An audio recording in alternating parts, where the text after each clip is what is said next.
While I was studying full-time at university, I consistently made over $5,000 a month in mostly passive income, and today I'll be showing you how you can do it too. As well, I'll be ranking these side hustles by how much time they take, how profitable they are, and how easy it is to get started. Hi, I'm Penny, and here are 7 side hustles that myself or my friends did while studying or working full-time. Number 1 is creating YouTube videos. This is a side hustle that I did for the entirety of my university degree, and it's actually what ended up making me the most amount of money. The best part about YouTube is that it's kind of passive income. Once you upload a video, you don't have to touch it. If you're monetized, more money will keep being brought in through AdSense. Unfortunately, for a lot of creators, it takes quite a while to get monetized.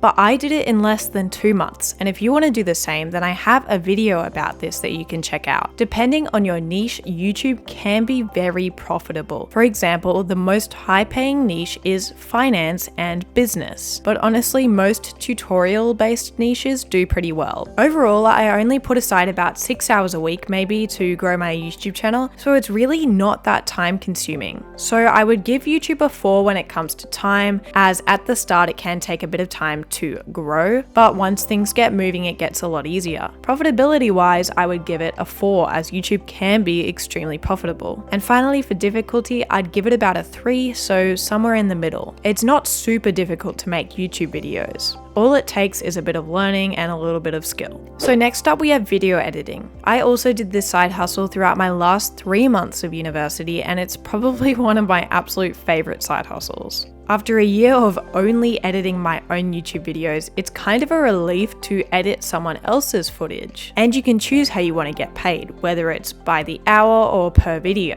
The best part is you can charge however much you want. I mean, it does depend a bit based on your skill level, but I charge around $40 to $45 an hour for my video editing. And that's a whole lot better than what you're going to get paid doing a retail or hospitality job. With editing, it's really easy to get better quite quickly, which is really handy as it means it's not that difficult to get good at. So for the amount of time it takes, I would give it about a 2. It doesn't take long to get good at video editing, and once you start, you can choose how much work you want to do. I'd say it's quite profitable, so I would give it a 4 for profitability and a 2 for difficulty. It's not that hard once you get used to it. Number 3 is reselling products. I'm sure most of you have used Facebook Marketplace or Depop to sell old furniture or clothes before. This is exactly that, but I think there's a lot more opportunities in reselling than most people think there is. The other month, I kind of unintentionally made about $400 just from selling old furniture around the house to help my parents out. But I've seen people make huge businesses out of this, buying clothes at the thrift store and then reselling them online for a higher price. Now, I'm not saying that's the most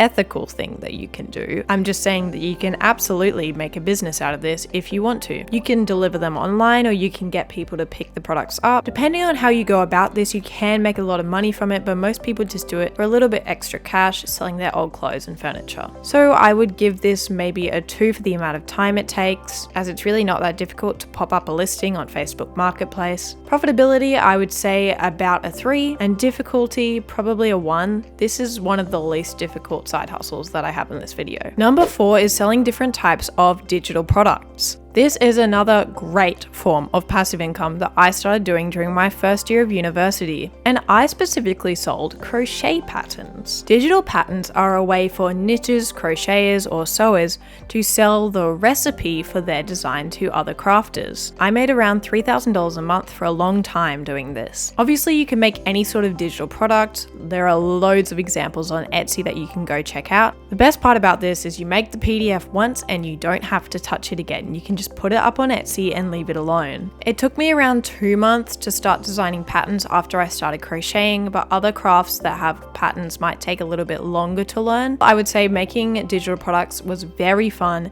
and quite profitable. So time-wise, I would give it a 3, as it is passive income once you make it, but you need to learn the skill first. Profitability, I'd give it a 4, and difficulty, I'd give it a 5. It is quite difficult to make good digital products, but once you sort of figure out the process, it does get easier. Number 5 is tutoring. This is great for people who are in high school or university or have recently graduated. Loads of my friends tutor regularly. And people think that you need to find students to tutor yourself, but often you can just sign up to a local tutoring agency who will give you work. And if you tutor by yourself, then you can really pick how much you want to charge. If your grades were perfect in school, then maybe you can charge a lot more. And overall, if you specialize in an area, it'll be easy to find work. So for time, we've given this a 2. In profitability, I've also given it a 2, as you can't charge quite as much as you charge for other things usually. And for difficulty, I would also give this a 2, as once you have the knowledge in your head, the main thing that you need to focus on is how you're going to teach it to the student that you have. Number 6 might sound like a bit of a cliche, but just stick around. Try creating an online course. Now, I'm not talking about the typical digital product that people sell on their TikTok bios and it's all dodgy. But if you're particularly well versed in an area